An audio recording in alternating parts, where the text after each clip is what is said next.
Hey everyone, how are you? I hope you all are fine. आज हम discuss कर रहे हैं क्लास 10th में चैप्टर नंबर 1 है हमारा, यूरोप में राष्ट्रवाद का उदय।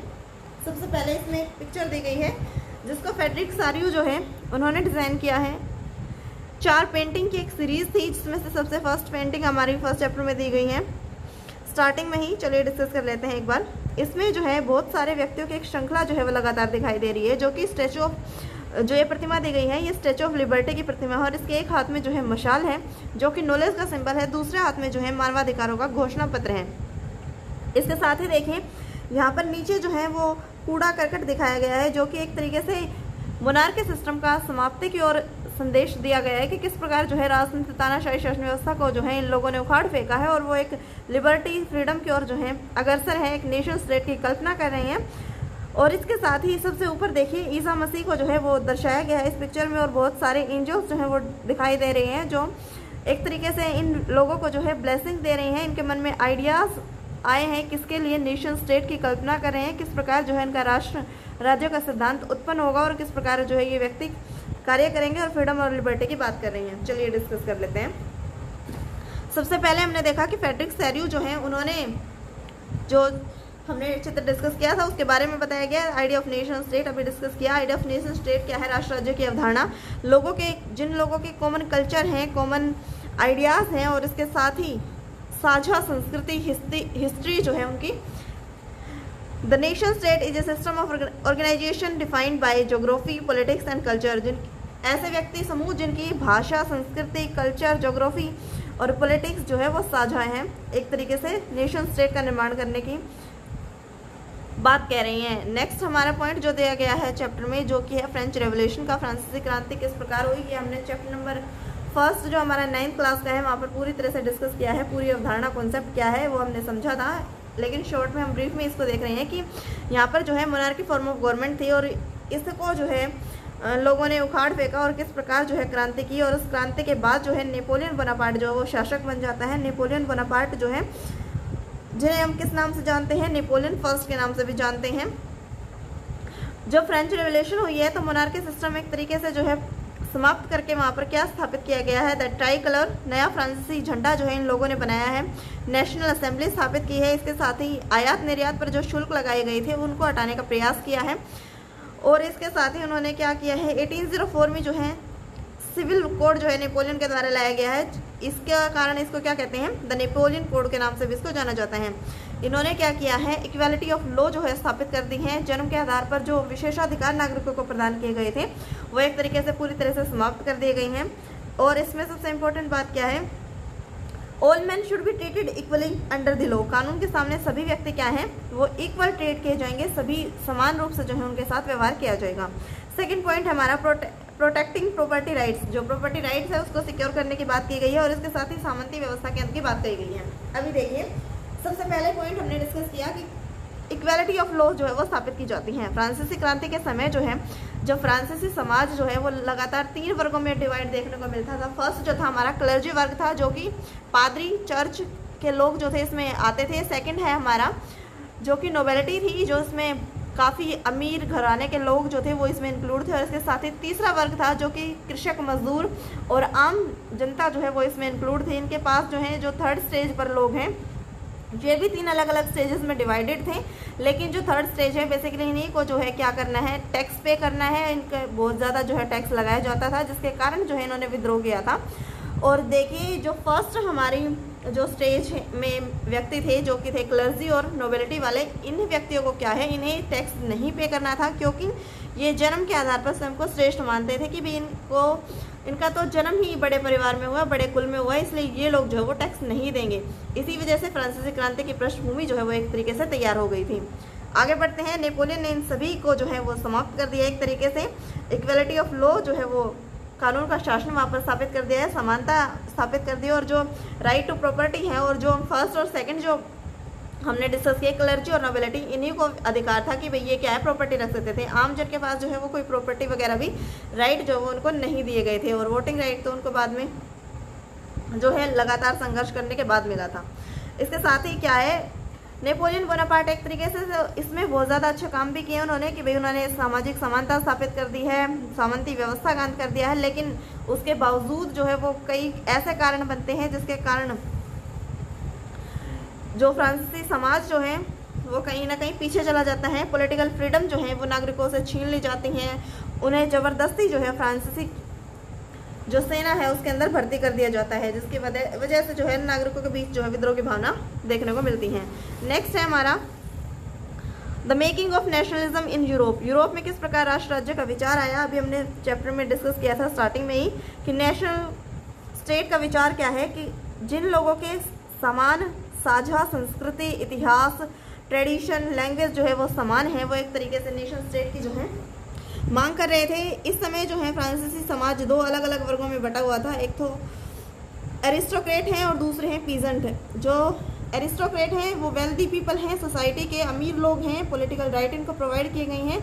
लेकिन जो किसान हैं, जो दूसरा वर्ग जो है वो कि काफ़ी गरीब हैं, सोसाइटी में समाज में निचले तबके पर है और उनको जो है मेजॉरिटी ऑफ लोग जो हैं वो क्या हैं, गरीब हैं, उनको किसी प्रकार की भूमि और पॉलिटिकल और प्रॉपर्टी के राइट जो है वो यहाँ पर नहीं प्रदान किए गए हैं। इनके बीच जो है वो एक नए मिडिल क्लास का जो है, मिडिल सोसाइटी का जो है जन्म होता है, जो कि नेशन स्टेट की बात करते हैं, लिबरलिज्म की बात करते हैं। और किस प्रकार लिबरलिज्म का कॉन्सेप्ट जो है वो देखने को मिलता है वो हमने यहाँ पर डिस्कस करना है। कॉन्सेप्ट ऑफ लिबरलिज्म क्या है। लिबरलिज्म लैटिन भाषा के लिबर शब्द से निकला है, जिसका अर्थ होता है फ्रीडम। एक तरीके से लिबरलिज्म जो है, उदारवाद जो है वो एक तरीके से बात करता है फ्रीडम की, स्वतंत्रता की, व्यक्तिगत अधिकारों की और प्रॉपर्टी के राइट की बात करता है। सबसे पहले डिस्कस किया गया कि इंडिविजुअल राइट्स जो हैं वो इसके अंदर डिस्क्राइब किए, इसके फीचर हैं कि लिबर्टी व्यक्ति को स्वतंत्रता प्रदान करता है, पॉलिटिकल इक्वालिटी की बात करता है और राइट टू प्राइवेट प्रॉपर्टी और इक्वालिटी, नागरिकों को क्या है प्राइवेट प्रॉपर्टी का राइट देते हैं और इक्वालिटी बिफोर द लॉ, कानून के सामने जो है सभी व्यक्ति समान है, जो कि नेपोलियन बोनापार्ट भी एक हद तक लेकर आया था। वही जो है उदारवादी ये बात करनी है कि भाई सोसाइटी में किस प्रकार का चेंज आना चाहिए। तो सोसाइटी में इंडिविजुअल राइट जो है वो होने चाहिए, पॉलिटिकल इक्वालिटी नागरिकों को दी जानी चाहिए, प्रॉपर्टी का राइट जो है वो नागरिकों को दिया जाना चाहिए। ये बात जो है उदारवाद कर रहा है। लेकिन उदारवाद के भी जो है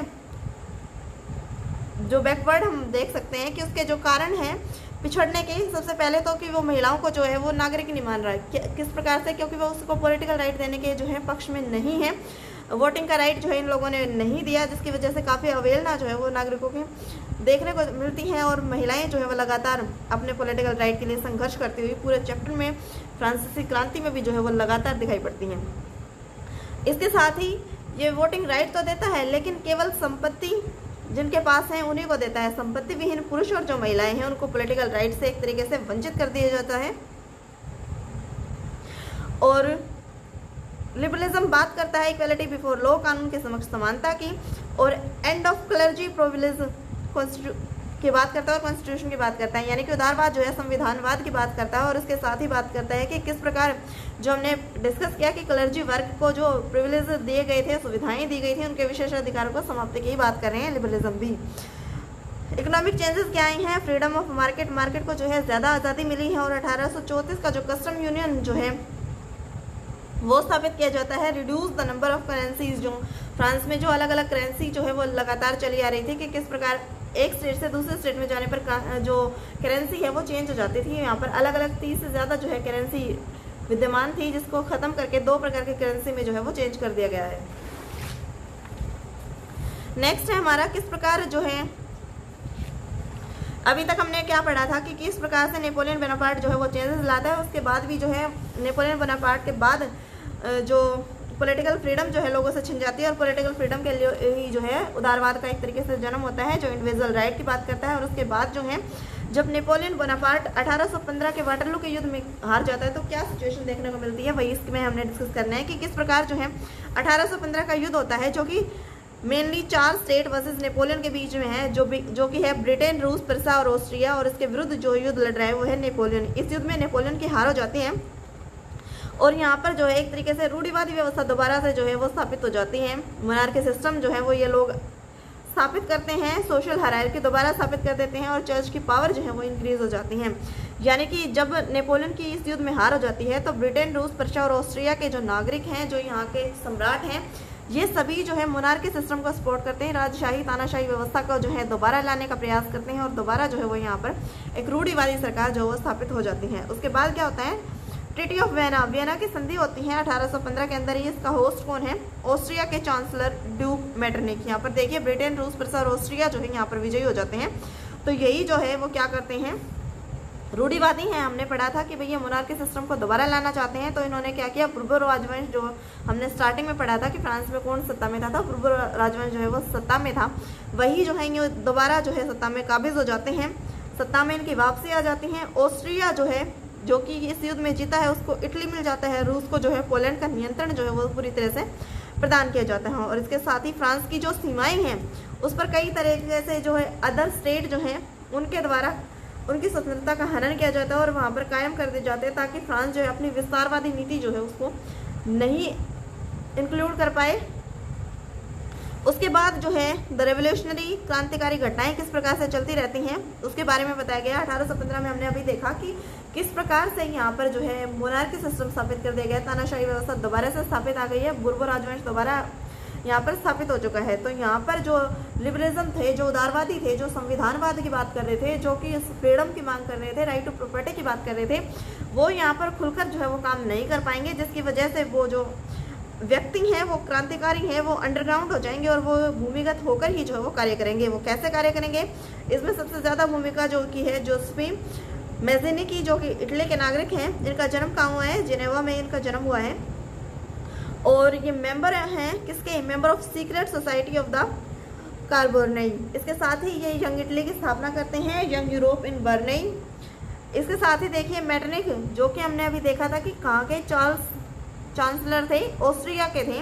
उन्होंने मैज़नी को लेकर बात करी है कि ये सामाजिक व्यवस्था के सबसे खतरनाक दुश्मन है, क्योंकि ये बात कर रही हैं, ये उदारवादी हैं। ये क्या बात कर रहे हैं कि भाई फ्रीडम चाहिए, राइट चाहिए, कॉन्स्टिट्यूशनलिज्म की बात करते हैं, संविधानवाद को आगे बढ़ाना चाहते हैं और इस कॉन्स्टिट्यूशन के बाद जो है किस प्रकार शासन चले उसकी बात करते हैं और ये मोनार्की सिस्टम को समाप्त करना चाहते हैं।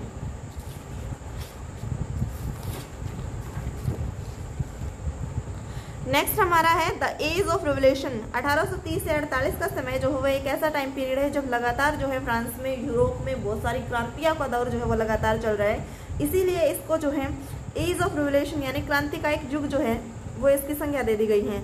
सबसे फर्स्ट मेन टॉपिक है हमारा जो कि है जुलाई रेवोल्यूशन। जुलाई में जो है क्रांति हुई है, जिसके कारण इसका नाम क्या दे दिया गया है, जुलाई रेवोल्यूशन इसका नाम दिया गया है। यहाँ पर क्या होता है कि हमने पीछे देखा था कि पूर्व राजवंश यहाँ पर सत्ता में स्थापित हो जाता है। उदारवादी लगातार संघर्ष कर रही हैं, किसके लिए, सत्ता में वापस आने के लिए, संविधानवाद के लिए, संविधान को स्थापित करने के लिए। तो यहाँ पर क्या है, उदारवादियों ने क्रांति के माध्यम से जो है जो पूर्व राजवंश है उसको पूरी तरह से शासन से उखाड़ दिया है और यहाँ पर कॉन्स्टिट्यूशनल मोनार्की स्थापित कर दी है। यानी कि मोनार्की सिस्टम अभी भी है लेकिन वो कॉन्स्टिट्यूशन के अंडर है, कॉन्स्टिट्यूशन के नीचे है। और यहाँ पर कोई हेड बनाए गए हैं इनके, जो हैं लुइस फिलिप, जो कि कॉन्स्टिट्यूशनल मोनार्क है। संवैधानिक राजतंत्रीय शासन व्यवस्था यहाँ पर जो है वो स्थापित हो जाती है। और जो ब्रुसेल्स है यहाँ पर भी विद्रोह कर दिया जाता है, जिसके बाद जो यहाँ पर क्या स्थापित हो जाता है, यूनाइटेड किंगडम ऑफ नीदरलैंड। इसके साथ ही दूसरी क्रांति हमें जो देखने को मिलती है जो कि है ग्रीक रेवोल्यूशन के नाम से। ओटोमन साम्राज्य जो है यहाँ पर इसकी बात हो रही है। 1821 में जो है वो लगातार स्वतंत्रता के लिए संघर्ष यहाँ पर नागरिक जो है वो कर रहे थे और इसके लिए पोइट, जो कलाकार हैं, जो संगीतकार हैं, गीतकार हैं, वो अपनी सभ्यता को जो है श्रेष्ठ बताने की कोशिश कर रही हैं। उन्होंने कहा कि यूनान जो है वो यूरोपीय सभ्यता का पालना है, जिसके माध्यम से वो है एक तरीके से राष्ट्रवाद की भावना जो है नागरिकों के बीच पैदा करना चाहते हैं, जिसकी वजह से जो है नागरिकों के बीच जो है नेशन स्टेट डेवलप हो सके। 1832 में जो है कुस्तुनतुनिया की संधि से यूनान को एक स्वतंत्र राष्ट्र के रूप में मान्यता प्रदान की जाती है। नेक्स्ट टर्म है हमारी the romantic imagination and national feelings. Romanticism का कॉन्सेप्ट दिया गया है जो कि क्या बात करता है कि एक कल्चरल मूवमेंट है दैट ऑर्गेनाइज्ड इन यूरोप, जो कि यूरोप में आया है इन late 18th century. 18th century में जो है इम्पोर्टेंस ऑफ कल्चर के इम्पोर्टेंस की बात करता है और एक तरह से राष्ट्रवाद की भावना, राष्ट्रभक्ति की भावना जो है वो कॉन्सेप्ट हमें देखने को मिलता है। Cultural movement to develop particular form of national sentiments, arts, poetries और म्यूज़िक के थ्रू जो है वो ये क्या कर रही हैं, लोगों में राष्ट्रभक्ति की, राष्ट्र प्रेम की भावना जो है वो पैदा कर रही हैं, जिसकी वजह से यूरोप में बहुत सारी क्रांतियाँ जो है वो हमें आगे देखने को मिलेंगी। सबसे पहले देखें यहाँ पर किस प्रकार जो है रोमांटिसिज्म का एग्जाम्पल दिया गया है कि पोलैंड जो है वो एक छोटा सा एरिया है जिस पर एक बड़े से साम्राज्य रूस के शासक जो हैं उन्होंने एक तरीके से यहाँ पर कब्जा कर लिया है। यहाँ पर जो जनता है वो पोलिश लैंग्वेज को सपोर्ट करती है, पोलिश भाषा जो है वो बोलते हैं नागरिक, लेकिन ज़बरदस्ती इन पर जब रूसी सभ्यता, रूसी कल्चर और रूसी लैंग्वेज थोपी जा रही है तो ये इनका विरोध करते हैं। जो चर्च क्लर्जी वर्ग जो यहाँ पर व्यक्ति हैं वो सभी इसका विरोध करते हैं। इसके कारण जो है इन्हें जेल में भी जो है वो जाना पड़ता है और कई को जो है निष्कासन देखने को मिलता है। इसके साथ ही पोलैंड के निवासी किस प्रकार अपनी सभ्यता, कल्चर और अपनी भाषा के लिए लगातार संघर्ष कर रहे हैं, वही जो है रोमांटिसिज्म है कि अपने कल्चर के लिए, अपनी भाषा, लैंग्वेज, राष्ट्र के प्रति प्रेम जो है वो किस प्रकार नागरिकों के बीच उत्पन्न हुआ। नेक्स्ट है हमारा point, hunger, hardship and popular revolt. सभी व्यक्ति जो हैं वो क्रांति में जुड़े हुए हैं, क्रांतिकारी गतिविधियों में इन्वॉल्व हैं। इसी टाइम पीरियड पर क्या हो जाता है कि पॉपुलेशन जो है वो यहाँ पर इंक्रीज हो गई, जिसके कारण जो है लोगों के बीच अनएम्प्लॉयमेंट देखने को मिलता है।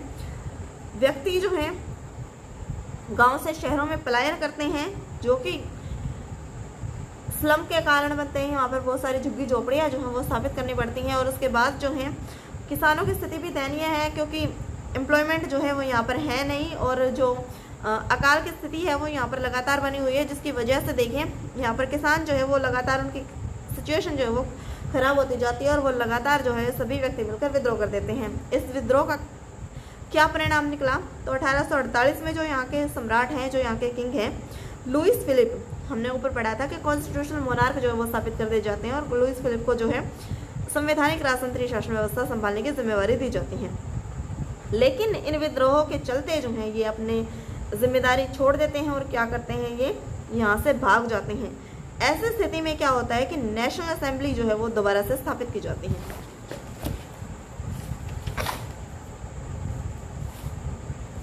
अठारह में जो है, अभी हमने देखा था कि भाई लुईस फिलिप तो चले गए हैं यहाँ पर, लेकिन यहाँ पर क्या है, नेशनल असेंबली स्थापित कर दी गई है। नेशनल असेंबली ने क्या डिसीजन लिया है, नेशनल असेंबली ने डिसीजन लिया है सभी नागरिकों को, जो सभी आदमी हैं 21 वर्ष से जिनकी आयु ज़्यादा हो गई है, उनको क्या है वोटिंग राइट दिया जाए। इसके साथ ही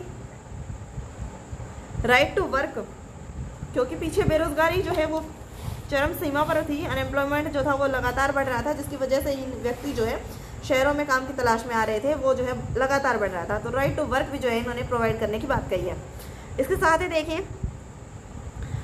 नेक्स्ट जो है उदारवादी क्या भूमिका निभाते हैं, उदारवादी क्या करना चाहते हैं, कॉन्सेप्ट क्या है, नेशन स्टेट की लगातार डिमांड कर रही हैं। और इसके साथ ही parliamentary form of government, parliamentary संसदीय शासन व्यवस्था की स्थापना जो है वो एक तरीके से करने की मांग रख रही हैं, कॉन्स्टिट्यूशन संविधान की ये बात कर रही हैं। और फ्रीडम ऑफ प्रेस, प्रेस की स्वतंत्रता जो है उसको बहाल करने की मांग कर रही हैं। आगे क्या होता है कि जर्मन रीजन जो है, यहाँ पर जितने भी जर्मन व्यक्ति जो हैं वो जो कि मिडिल सोसाइटी से आते हैं, वो जो है एकत्रित होते हैं, मिडिल क्लास सोसाइटी के व्यक्ति।